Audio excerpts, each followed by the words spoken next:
Hello everyone, my name is Zenitsu and I'm back with another Digimon deck profile video. So today I'm going to be taking a look at BT11, and BT11 offers us lots of new and powerful tools to be able to build and iterate on some new and existing decks. And today's deck I'm going to be taking a look at is going to be the Cross Hearts deck. So Cross Hearts has a ton of different ways that we could be able to build the deck depending on what the core focus and theme of the deck is. So the variants that you're looking at right now, I'm not going to go too deep into it just because it is a stem and evolution from what we were running in BT10, and this is just a good progression if you're leaning into a more Shout 5 focus build.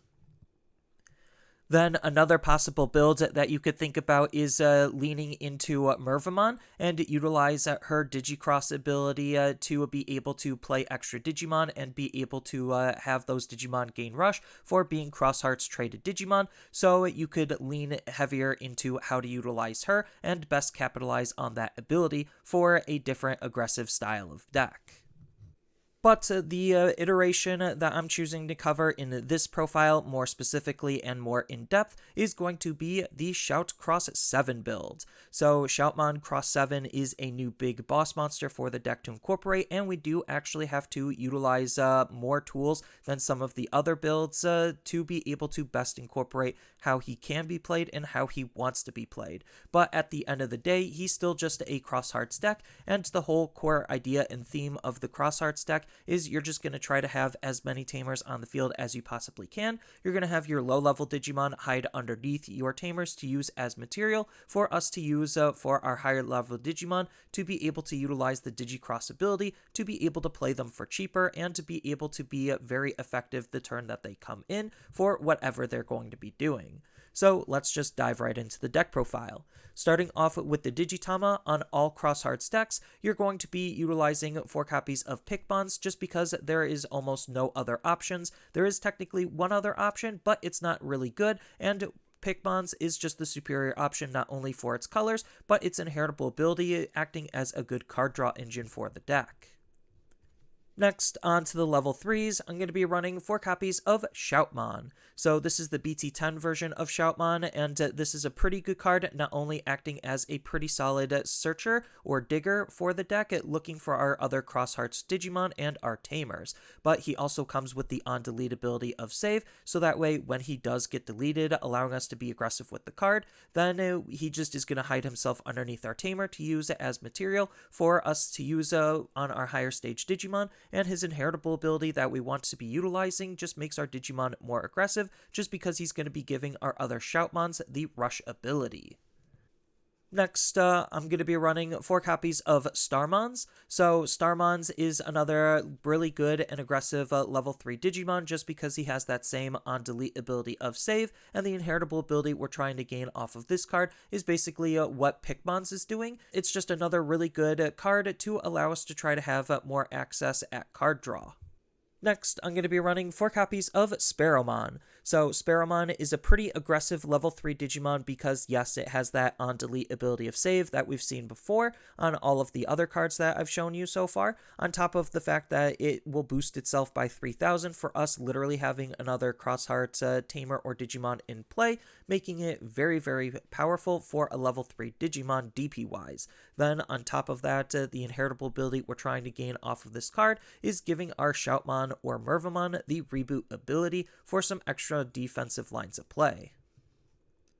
Next, I'm going to be running 1 copy of Shoutmon Cross 4. So Shoutmon Cross 4 unfortunately is a card that is limited to 1 because of how powerful this card was at just being able to cycle through itself for very powerful levels of aggression. So he himself has the material save 2 ability, so when he gets deleted, he's going to put 2 of his inheritables back underneath our Tamer to line them up for another Digicross ability. Then, just for hard playing him, he has the on-play ability of drawing 2 cards for some good extra card draw and card cycling, and at the end of the attack, we get to place all of the sources underneath him, back underneath one of our Tamers, unsuspends that Tamer, and delete this Digimon, which doesn't necessarily matter because we didn't hard play him for a whole lot, just because he has the Digicross ability of Digicross 2, which means that if we use him with Shoutmon, Ballistamon, Dorulumon, and Starmons, then he's only going to be costing 1 to hard play, just because for each one of those sources, he's going to reduce his play cost by 2. So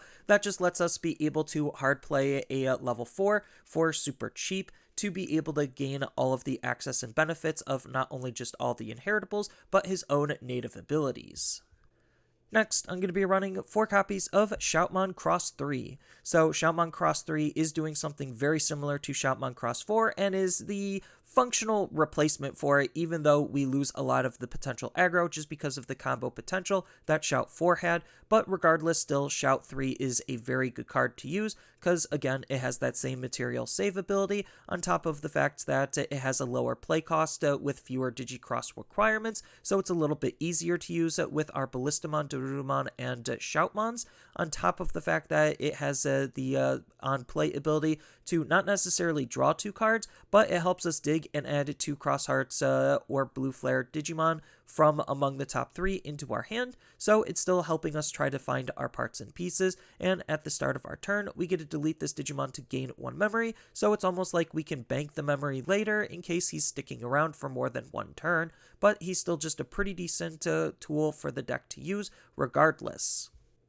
Next, I'm going to be running 4 copies of Dorulumon. So Dorulumon is one of the other material Digimon that we just saw that wants to be cross-hearted into our other higher level Shout crosses. So Dorulumon has the on-play ability to basically DP reduce the opponent's Digimon by 3000, and he does come with his own on-delete ability of save himself. Then the inheritable ability that we're trying to gain out of the card is just the debuff on the opponent's security, so that way our swings are technically a little bit on the larger side, making them even safer to be more aggressive with. Next, I'm going to be running 4 copies of Ballistamon. So, like Dorulumon, Ballistamon is one of the other level 4 material Digimon that we want to use. He has the nice on-delete ability of save, like we've seen with all of our other material Digimon, on top of the fact that he's also going to be one of the main points of defense in the deck, just because he's going to have the blocker ability, and the ability that he's giving our higher stage or our Shout crosses is going to be the piercing ability. And then, as far as level 5s go, I'm only going to be running 3 copies of OmniShoutmon. So, OmniShoutmon is a pretty decent card based on all of the different ways that we can utilize him. So, he has the alternative Digivolution condition, where we could Digivolve him on top of a Shoutmon for 4, or we could Digivolve him on top of basically our Shout 3 or 4 for 3 instead. Then the reward for Digivolving up into him is just some good low-level removal, on top of him being a pretty safe card to just sit on the field because he has the on-delete ability of save himself, which we've seen with all of our other material Digimon that we want to utilize for the Digicross mechanic. Then he has a good ability to use with the Digicross mechanic itself, where he's also going to be treated as a Shoutmon. In case we don't necessarily have the level 3 Shoutmon, this could be a good substitute, and he's a really good aggressive card for the deck, just because he's going to be giving our other Shout crosses the security attack +1 ability to make it so that they can deal more damage than they normally would. Next, onto the level 6s, I'm going to be running 3 copies of Shoutmon X7. So Shoutmon X7 is going to be one of the big new boss monsters for Cross Hearts to use, and the core focus of this iteration. So he has a couple of different ways that we could utilize him. His Digivolution methods are a little bit on the expensive side, so most of the time we're just going to be trying to set up a Digicross, and he has a pretty hefty Digicross, requiring OmniShoutmon, ZeigGreymon, Ballistamon, Dorulumon, Starmons, and Sparrowmon. So that's just a lot of Digimon for us to use, which is why we're not running him in a higher quantity, because the likelihood of us actually setting that up should be a more late-game power play. But when we do utilize all of those cards to Digicross, then he's basically going to be a level 6 that's going to cost 2 to hard play. And when we hard play him, he does have the rush ability, so that way we could be really aggressive with the card the second he comes into play. With an on-play ability, that's just going to try to delete the opponent's Digimon, and he even has a nice ability to try to boost his DP, making it harder for the opponent to deal with him, where for every 2 Digimon in this Digimon's Digivolution source, he gets plus 1000 DP, which he should be gaining at least plus 3000 DP, which is a pretty sizable DP boost, making him 16k to deal with. And if the opponent is able to deal with him, then he even has the Material Save 4 ability to save 4 of our sources, which is just a lot considering our other shouts usually only cost 3 to 4 sources, which this card lines up nicely, so that way we have some alternative ways to be able to aggress onto the opponent after this card leaves the field. And then the last level 6 of the deck is going to be 3 copies of ZeigGreymon. So ZeigGreymon is a pretty decent card for us to use. We actually, like OmniShoutmon, want to try to Digivolve up into him, just so we could gain the benefit of his ability to unsuspend this Digimon and be able to gain 2 memory back. Then he himself has the on-delete save ability like all of our other material-based Digimon, so that way we could try to line up its inheritable ability for our Cross 7, which is going to be able to give him Blocker, so that way we have Rush, Blocker Reboot, Security Attack Plus, Piercing, and debuffing the opponent's security all in one card, making it for our Shout 7 to have a slew of different powerful abilities on top of his own.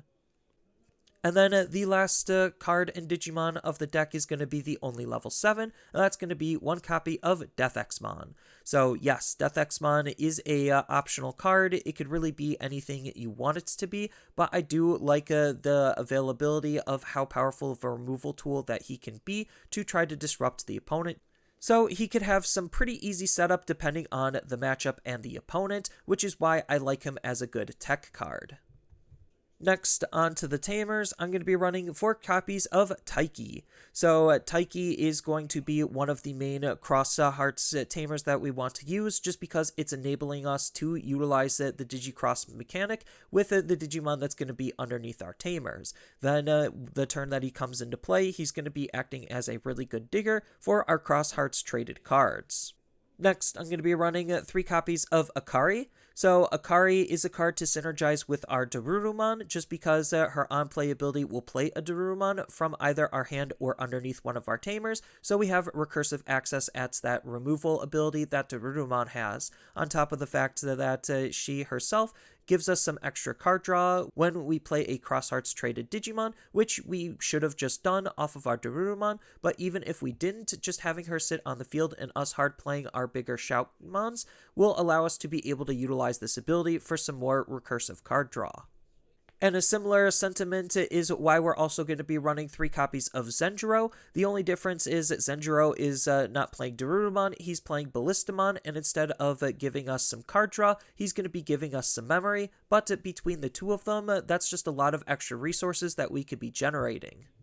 And speaking of our extra resource generation, I'm also going to be running 3 copies of Taiki, Kiriha, and Nene. So Taiki, Kiriha, and Nene is another really fantastic card, just because, like Taiki, it's allowing us to utilize the Digicross mechanic with the Digimon underneath our Tamers. Then it's also a good passive resource generation engine in of itself, where at the start of our main phase, we get to place a Digicross or Blue Flare card from our hand underneath this Tamer to be able to gain a memory and draw a card, so we don't necessarily need to utilize some of our higher stage Digimon that want to be materials, and we have an alternative way to be able to shove them underneath our Tamer to be able to have easier access at their ability, making this just a very powerful card for the deck to use, on top of just making sure that we have enough memory and enough cards to cycle through our deck to make it as consistent and efficient as we possibly can. And then the last card and only option of the deck is a Tech and Flex spot, and it could really be any option you feel like you want to run that would best support the deck, but I'm just going to be running 2 copies of Gaia Force just because it's a really decent generic removal card for us to try to deal with some of the opponent's threats, and act as a really good security threat all in one card.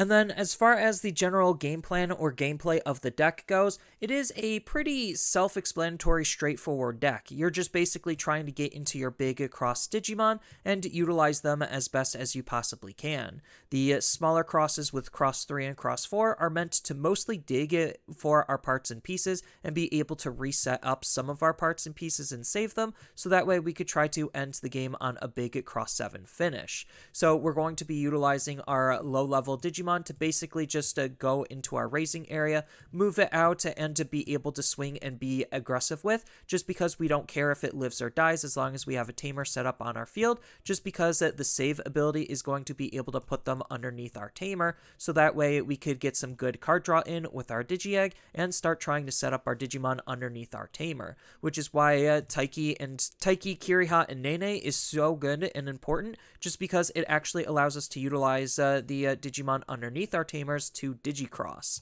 Then that's kind of why Shoutmon is also a pretty decent card, even though we don't necessarily need the rush for Shoutmon Cross 7, is just because he's going to be giving our Cross 4 and Cross 3 the rush ability, so we could be aggressive with those cards as well. Then when it comes to our mid-stage materials, these are going to be played in combination with our Akari and our Zenjiro, so they're going to be want to played mostly off of these cards, and you don't generally want to be hard playing them yourself, just because playing the tamer to play the Digimon is cheaper than playing the Digimon itself. Then when the Digimon comes out,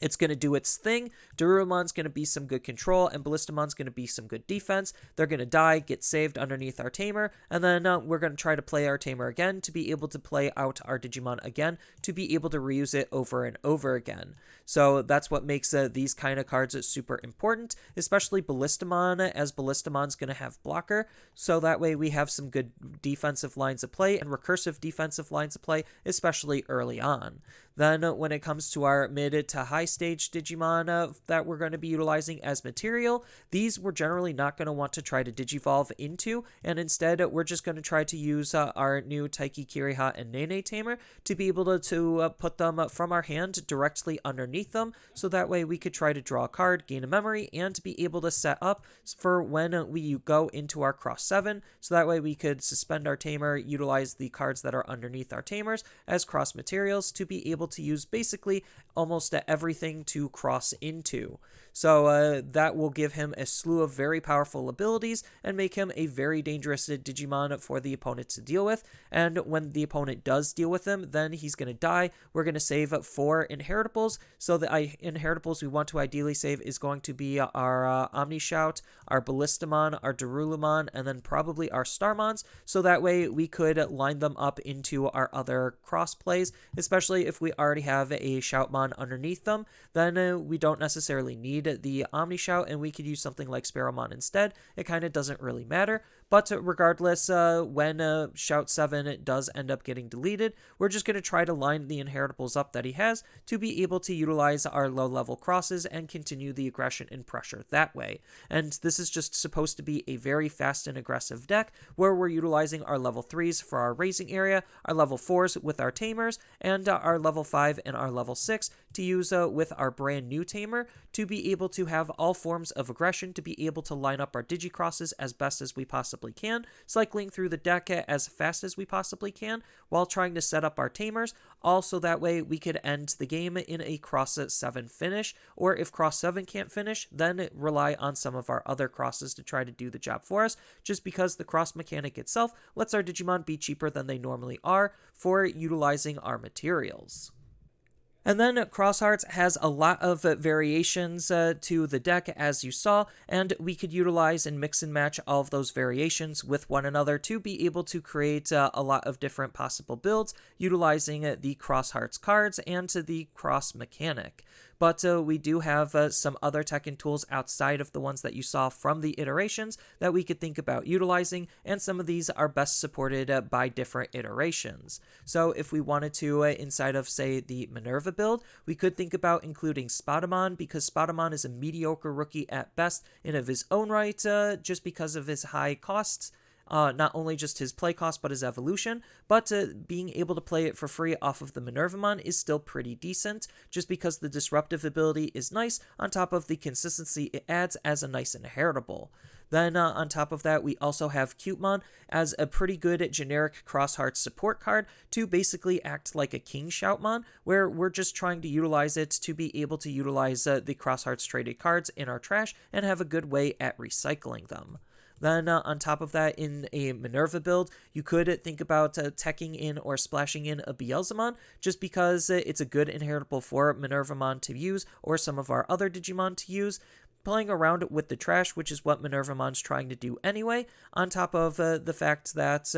we could even incorporate him inside of a B-line deck and spice it up by adding Minervamon into that as well. So it's just a good workaround card if you want to try to create something different. Then inside of the Cross 7 deck, we do have Shoutmon DX, the brand new one from BT11. That counts as an OmniShoutmon and a ZeigGreymon, so it does add some extra usability on top of him having his own benefits for being inside of that build.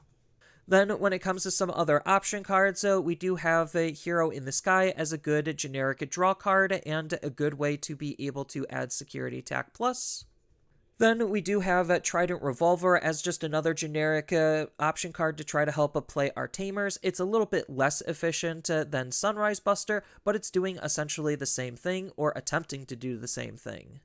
Then we do have a slew of different cards that interact and work with Tamers generically. Then another spicy tech card that we could think about running, just because the brand new Tamer is going to be a white Tamer. We could utilize white options like Emergency Program Halt to try to stop some of the opponent's actions. Then we do just have some other really good Tamers that we could think about incorporating that we were using in the past that are kind of phased out now, just because we don't necessarily need them as much. Again, depending on your build, some of these are going to be more useful than others, but Taiki is a really fantastic one just because in combination with the Digicross ability, it should be easy enough to get 4 sources underneath whatever Digimon we're going to be aggressing with to be able to gain that extra Security Attack Plus. Then another good card is going to be Akari just because we're already trying to be hyper-aggressive usually, utilizing our low-level Digimon to chip at the opponent, and this card rewards us for doing that by passively allowing us to gain some extra memory,